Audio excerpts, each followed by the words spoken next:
Hello and welcome back to another video.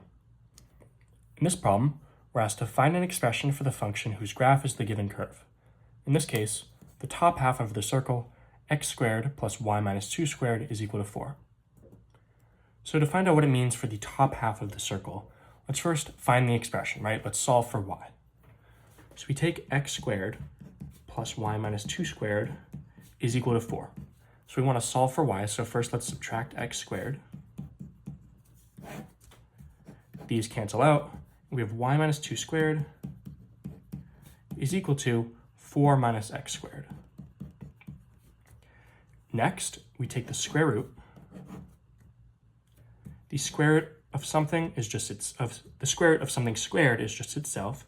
So we have y minus 2 is equal to the square root of 4 minus x squared. However, there's a slight caveat here. If what is inside of the square root is negative, then this is not equal to the square root of 4 minus x squared. It's actually equal to negative that. An example of this, the square root of negative 4 squared is the square root of 16 is positive 4, right? It's not negative 4, it's negative 4. So if we don't know whether this is positive or negative, we have to say this is plus or minus the square root of 4 minus x squared. And this is where the top half of the circle comes in.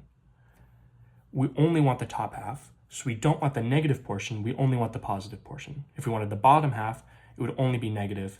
Instead, it's only positive. So this is y minus 2 is equal to positive 4 minus x squared.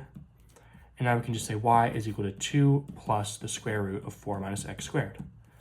We're just looking for the expression, not the equation, so our answer is 2 plus the square root of 4 minus x squared.